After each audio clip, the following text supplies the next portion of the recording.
Good morning, children.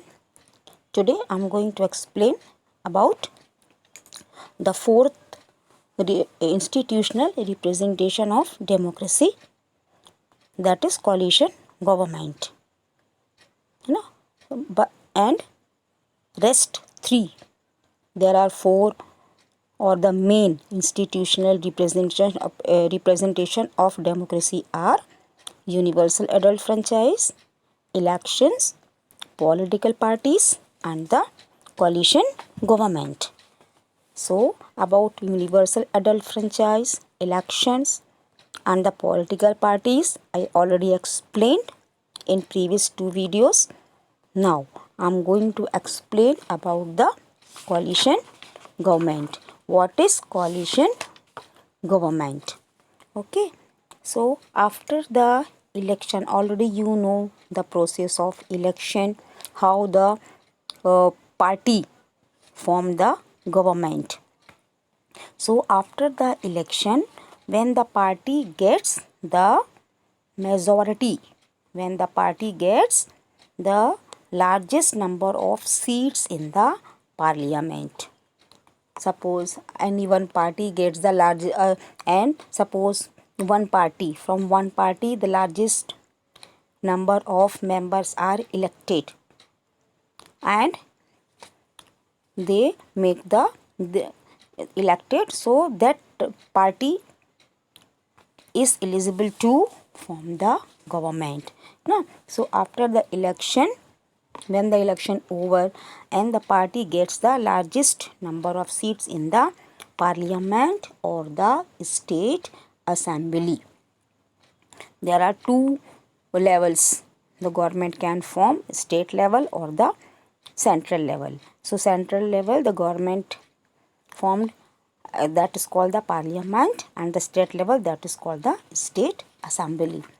So the party which gets the largest number of seats in parliament or the state assembly is invited to form the government by the president or the governor. If the largest number of seats in parliament, so their president invited to form the government, and at the state level governor invited to these members to form the government. Clear? At the central level, president invites all these members to form the government, and at the state level governor invited to form the government. But sometime no single party gets the majority. But sometime there are two parties, they get the simple majority. The members of party, they won by the simple majority. Sometimes no single party gets a majority or the largest number of seats. So in that situation, two or more parties join together. Suppose no single party gets the majority seats. So in that condition, two or more parties join together and they stake their claim. Then they can claim to form the government, and that is called the coalition government. है ना? Coalition government को हम हिंदी में गठबंधन की सरकार भी कहते हैं। जब कोई एक पार्टी को मेजॉरिटी सीट्स नहीं मिलती हैं तो दो या तीन पार्टीज इकट्ठी होकर के वो गवर्नमेंट बनाने के लिए प्रेसिडेंट या गवर्नर को क्लेम करते हैं कि हम दो तीन पार्टी मिलकर गवर्नमेंट बनाएंगे। वो गवर्नमेंट कोलिशन गवर्नमेंट कहलाती है या गठबंधन की सरकार कहलाती है। So clear what is coalition government? When not a single party gets a majority. When not a single party gets the majority seats, in that situation or in that condition, two or more parties join together and they claim to form the government. That government is called coalition government. Since a coalition consists of different parties. In that coalition government, the parties, there are the different parties, and each party with its own views on issues. Sometimes the government may not last a full term. So in the coalition government, suppose three parties they join together, three parties like Congress or Bharatiya Janata Party or Bahujan Samaj Party. These three parties form the government. So all these three parties having their different views on issues. They are having the different views, and sometimes this type of government may not last a full term. है. So like this government cannot complete 5 years. है. If there is any disagreement on any issues, if they are not disagree means not agree from one other's issues. है. So if any one or more of the parties could withdraw support and the government could fall. In this condition, if any out of these three party, it is given, I'm giving the example of this. Suppose any one or two parties could withdraw, they can withdraw their support from the government. In this condition, the government could fall. ऐसे में जो government होती है वो गिर जाती है. Clear? Now next is the democracy in India. India is the largest democracy in the world. है ना.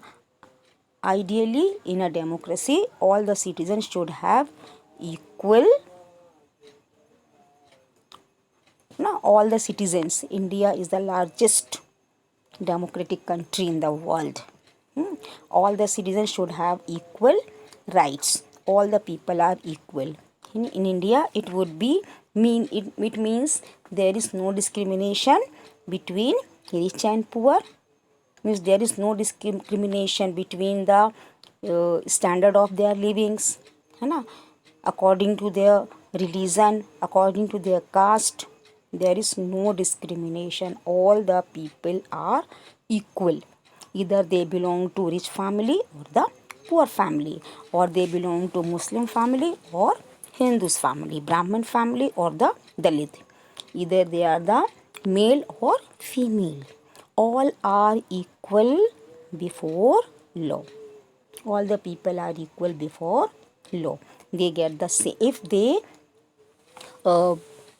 did mistake or guilt, then they have the same punishment for them.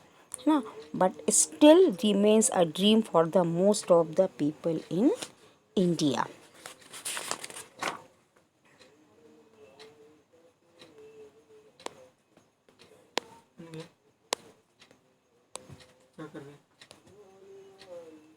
Now they may be equal in eyes of law. All these are equal, but socially and economically there is a lot of inequality between the groups still in society. है ना. All the people are equal in the eyes of law, but socially means in the society about their lifestyle, and economically there is a lot of inequality between the groups. Some group of people are very rich and some are very poor. Some are having the high lifestyle and some are having very low. And still the society continues to be tainted with the social evils. Still some people they work to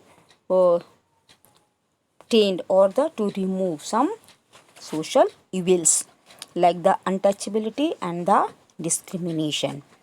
Women are not given equal treatment.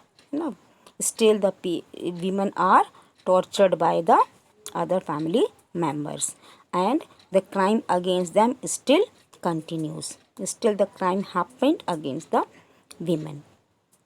if we are a socialist republic as stated in our constitution. It is our duty to eliminate these differences.